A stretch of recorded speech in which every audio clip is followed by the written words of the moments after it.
Buenos días, buenas tardes, buenas noches.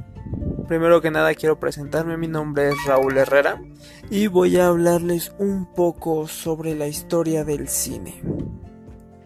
Primero que nada vamos a definir un poco la palabra arte. Unas personas dicen que es una forma de expresión, creatividad del sentir humano. También tenemos que es el conjunto de obras y estilos, actividad de inteligencia que se expresa creativamente mediante signos y acciones y que no se somete a ninguna de las reglas.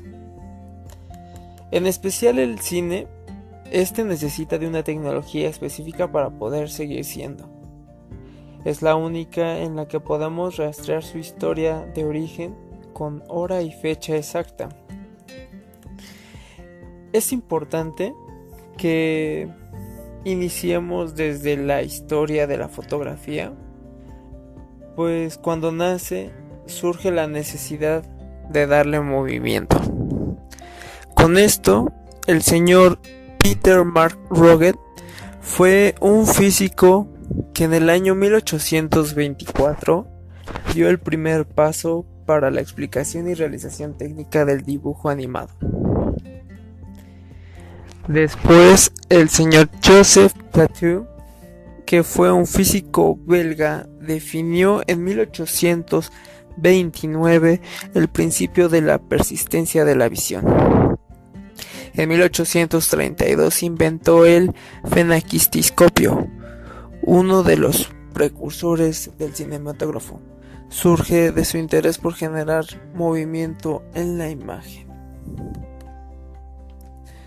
En este caso, este invento consiste en varios dibujos de un mismo objeto en posiciones ligeramente diferentes, distribuidos por una placa circular lisa. Cuando esta placa se gira frente a un espejo, se crea la ilusión de una imagen en movimiento.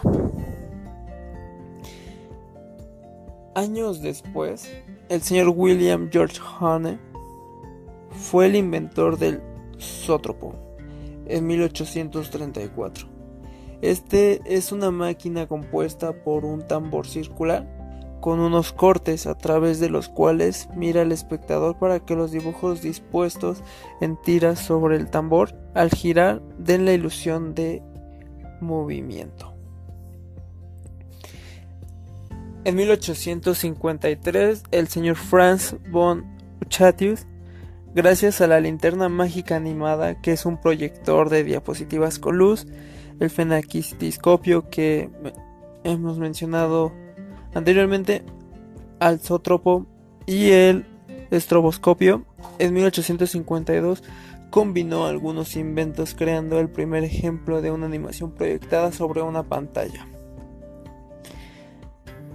Después llegamos al año 1878 cuando el señor Leland Stanford, en ese tiempo era, me parece, gobernador del estado de California en Estados Unidos, argumentó que hay un momento en que los caballos en las carreras tienen las cuatro patas en el aire, lo cual lo llevó a contactar al señor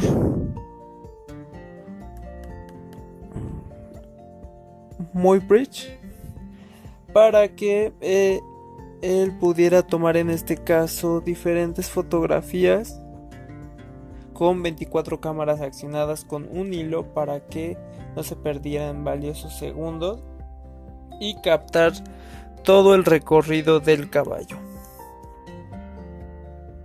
Y el señor Muybridge, al descomponer en este caso las imágenes, surge su necesidad de hacer imágenes en movimiento e inventa el sopraciscopio, que es como un proyector de cine que se utilizaba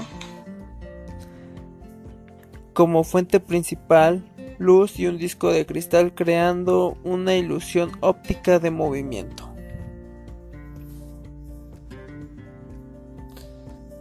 Después de este evento empiezan a hacer experimentos que permitan dar cuenta que hay un defecto en nuestra concavidad. que genera una sensación de movimiento cuando se sobreponen imágenes. Cuando tienes tantas imágenes, es demasiada la información visual que recibe tu cerebro, y por eso la sensación de movimiento. Esto se le conoce como el fenómeno de Phi, donde persiste en la retina más tiempo del que puede para procesarlo. Pero no fue hasta 1893 cuando los hermanos Lumière crean un aparato que reproduce imágenes, para lo cual necesitan una cinta especial, lo cual los lleva a crear la rueda de Faraday, que en este caso la rueda de Faraday consiste en crear un disco dentado, en este caso donde se puede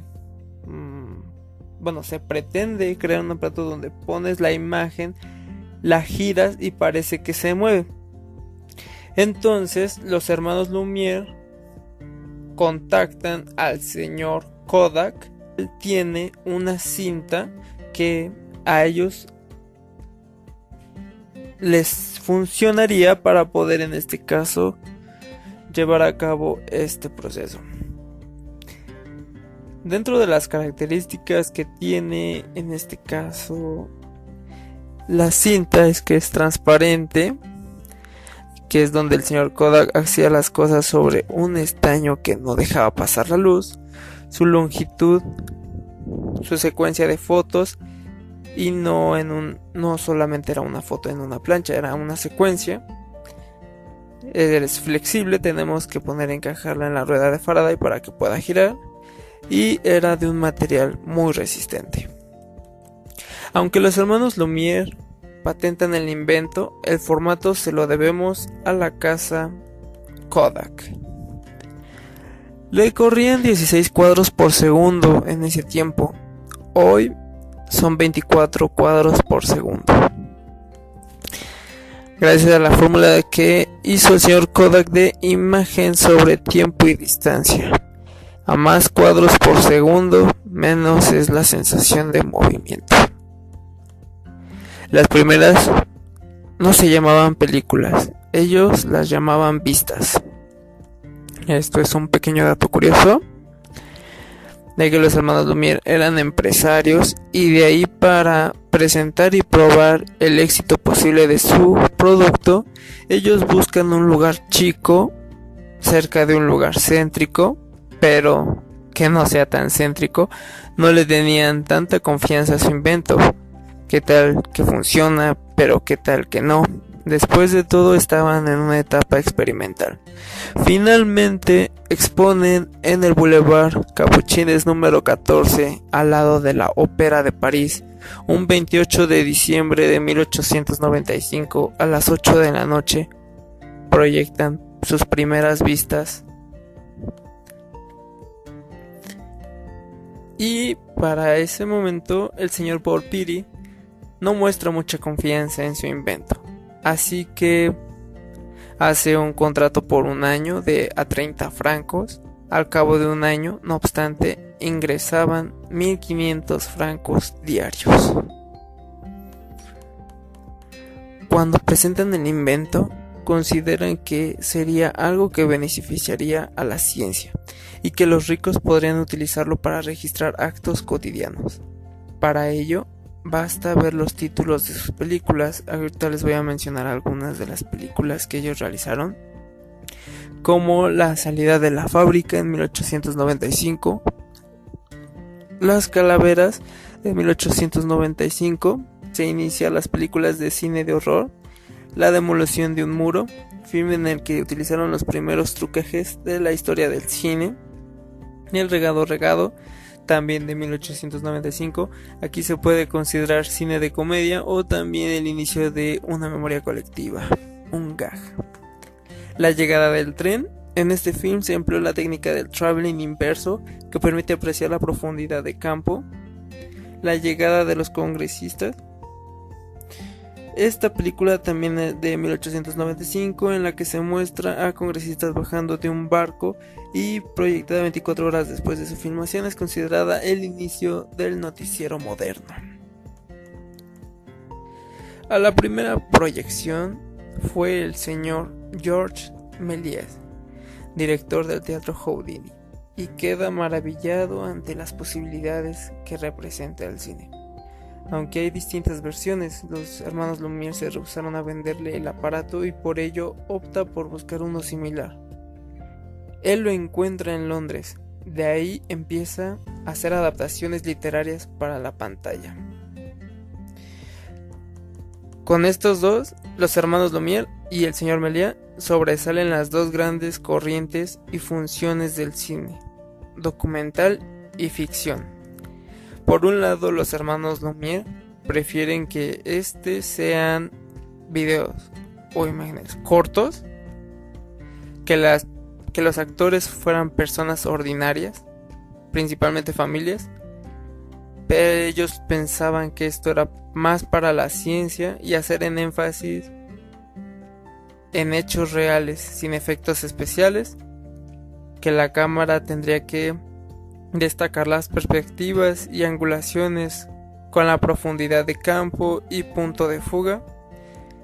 Mientras tanto, el señor Méliès, él consideraba que fuera largo el metraje, que debería de tener trucos, tendría que tener continuidad y secuencia, que tendría que contar una historia que fuera para todo público y no solo para las élites, y él apoya en que debe de haber actores y efectos especiales, y que la cámara en este caso tiene que ser fija, como si se tratase de un espectador en el teatro.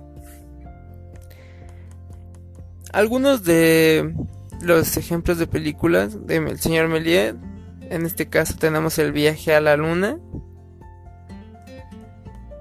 y en este caso él vende sus primeras películas, lo cual se presta a la primera parte de la piratería.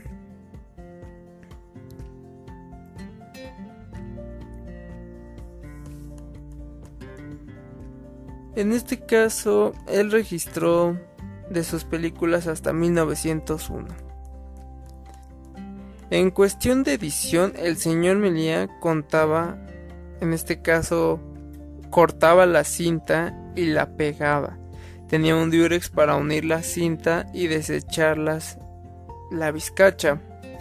Posteriormente se crearon la moviola. Fue la primera máquina para edición de las películas en film, cuando fue inventada por Ewan Cerrone, espero que lo esté pronunciando bien, en 1917. En un principio se trataba de un dispositivo para visualizar películas de cine en casa. Sin embargo, en 1924 Cerrone vendió su primera máquina de edición a los estudios Douglas Fairbanks. A partir de ese momento, los diversos estudios de cine de la época en Estados Unidos van adquiriendo moviolas. El término moviola también se utilizaba genéricamente para referirse a las máquinas de montaje. El cine va a ir evolucionando y no se puede impedir su expansión. Todo esto que les estoy platicando estaba sucediendo en Europa, principalmente. Entonces, en Estados Unidos, aquí sobresale un nombre, de nombre Thomas Alva Edison, famoso por sus inventos, pero también por iniciar la guerra de las patentes, dando pie a una lucha en contra de todos los inventos europeos, intentas demandas sin perder ninguna. Otro acontecimiento es que John Harris y Harry Davis, ellos eran dueños de un circo itinerante. Ellos pensaban en este caso que los circos se podía hacer con películas. Entonces de ahí nacieron los Nickelodeon, derivado de la palabra níquel, que es lo que costaba ir a dichas proyecciones. Van a lugares a gastar el níquel y se queda el nombre de Voy al Nickelodeon, que son las carpitas donde se hacían las proyecciones en aquel entonces. Aquí en México es en este caso el primer país latinoamericano a donde viajan los hermanos Lumière. Crece gradualmente y se hacen las proyecciones en jacalones. Para 1914 predomina el cine europeo, pero poco a poco dejará la cancha a los Estados Unidos. Llegamos a la época de la Primera Guerra Mundial, nos vamos a poner un poquito en contexto. Pasa el asesinato del emperador austrohúngaro, detona un conflicto territorial, firman el Tratado de Versalles, donde se busca que pagan por los daños ocasionados en el curso de los siguientes 100 años. Coalición para la formación de la República de Weimar, donde la cultura tiene un lugar predominante, lo cual se refleja claramente en el expresionismo alemán. Hasta entonces nadie consideraba el cine un arte. Lo trascendente del expresionismo alemán es que incluye el cine. Harán un cine muy intenso donde se procura ver que no solo hay que ver lo que está en la pantalla, sino debajo de esa proyección. En esta corriente destaca Fritz Lang. Metrópoli, reloj con 10 horas de jornada laboral. Trabajadores con cabeza abajo y elevador hacia abajo. Tenemos el subtexto: somos iguales los alemanes que todos los demás. A costa de su trabajo se le van a pasar todo bien. También sobresale Nacimiento de una nación de David Wack Griffith, el primer gran éxito. Un dato curioso es que este duró 10 años en cartelera. Durante la Primera Guerra Mundial, Rusia no participa. Una vez derrocada la monarquía, surge un cine con contexto social dirigido a las masas. El cine tiene muchas lecturas y va conforme acomodes tus secuencias. Entonces, en este caso, un director de cine ruso quiso realizar un experimento llamado el experimento del plato de sopa, donde cada persona que vio la película vio una distinta. Con este experimento prueban que de acuerdo a cómo acomodes las piezas, la historia cambia. Bueno, vamos a hacer una síntesis hasta aquí. En 1895 en Francia nace el cine. En 1914 Estados Unidos, en este caso Nacimiento de una nación, que fue de las primeras películas. 1917-1927 se lleva a cabo el expresionismo alemán en Alemania. 1917 en Rusia se lleva a cabo, en este caso con el experimento, lo de la edición, y hasta 1927 en Estados Unidos llega el sonido, el cine sonoro. Primero que nada, para que pueda llegar al cine sonoro, en 1907 Lee DeForest ve las posibilidades de ampliar el sonido al cine. Luchó particularmente con el desfase del sonido. En 1914 trabaja para AT&T, la cual se asocia con Walker, donde retoman sus escritos y se ponen a trabajar en el tema.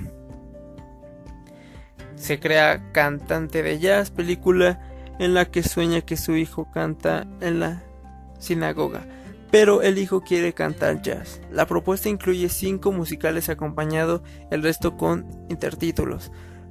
No es la primera película sonora porque sigue con los intertítulos. Es el primer paso para llegar a una película sonora, como lo fue Singing in the Rain. Problema cuando llegaba una película en otro idioma. Para los músicos también representaba menos trabajo, porque antes las películas se acompañaban de un piano o una orquesta. Después tenemos el cine silente. Es un cine un poco más maduro, era un arte independiente. Con la llegada del sonido, el cine retrocede porque tienen que cambiar toda la técnica, incluyendo la de que los actores hacían de aprender a expresarse, memorizar los escritos y redacción de diálogos más inteligibles. El sonido trajo el trabajo de edición, porque al incluir el diálogo debe haber una lógica, para que en este caso la historia se pueda contar de manera correcta. Después llegamos a la época de la Segunda Guerra Mundial. Vamos a ponernos en contexto: causas de invasión de Alemania en Polonia. El papel de Italia, por un lado aliado con Hitler, pero por otro lado está la resistencia que ayuda a sacar a los judíos, queda destrozada como ciudad. y en estos años nace el neorrealismo italiano, en la década de los 40. Surge el neorrealismo italiano con el fin de diferenciarse del realismo italiano.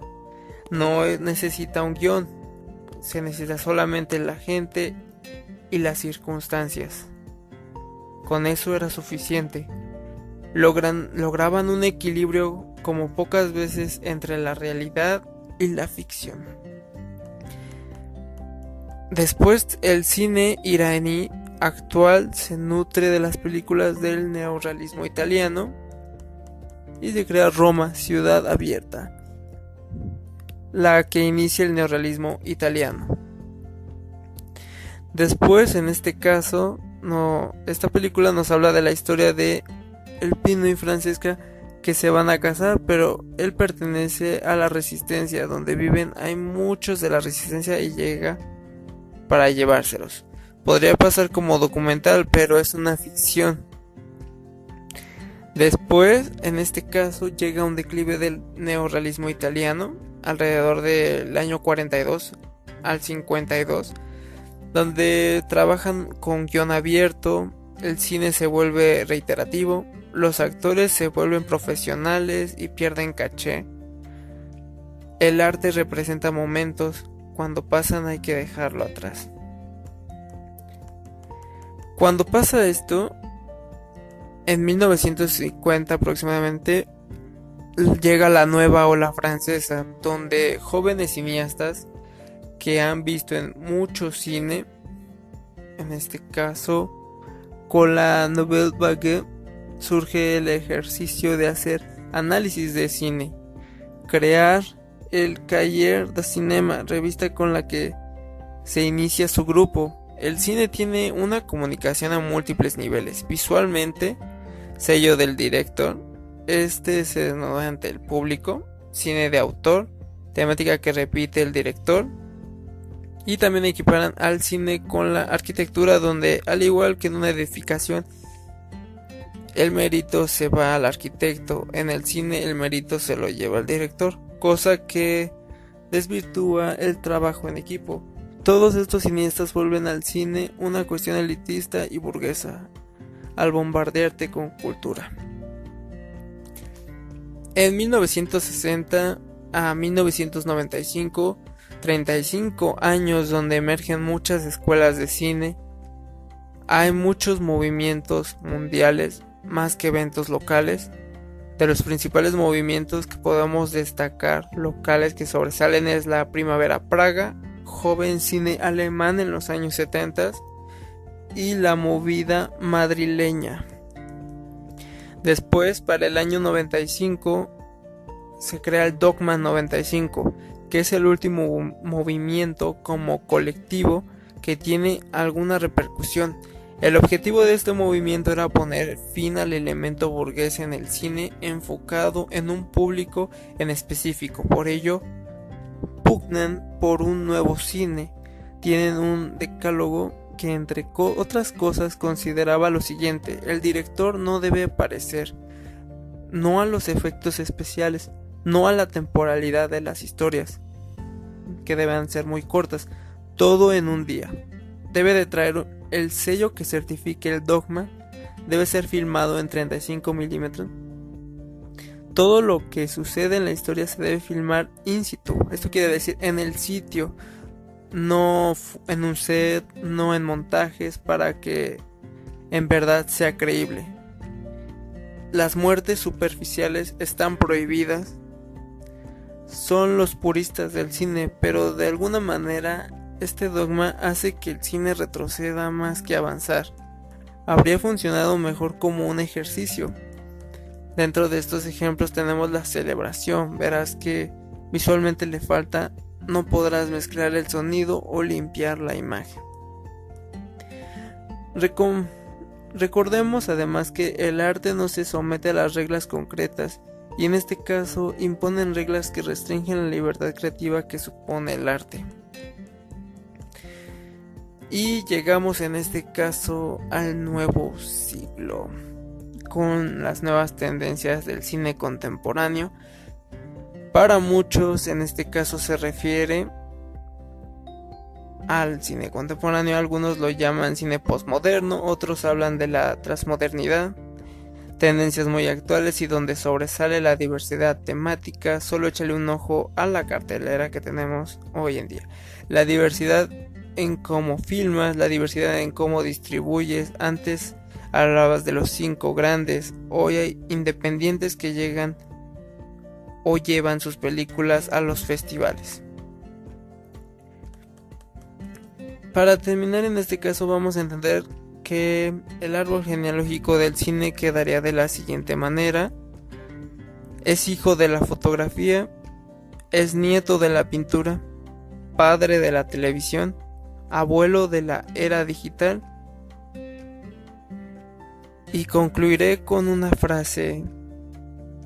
Lamentablemente no cuento con el nombre del autor de la frase, no pude encontrar, solamente pude leerla en este caso en uno de los textos. El cine es el medio de comunicación más importante en la época moderna. Importa más por su carácter social o cultural y se ha constituido en la memoria visual, sonora y narrativa de la humanidad. Que encuentren este podcast interesante y voy a estar subiendo contenido diferente, en este caso de algunos conceptos que les puedan apoyar para que ustedes sepan un poco más de cine y si les interesa se puedan desempeñar en esa área. Mi nombre es Raúl Herrera y que sigan teniendo un excelente día. Fue un gusto conocerlo. Hasta luego.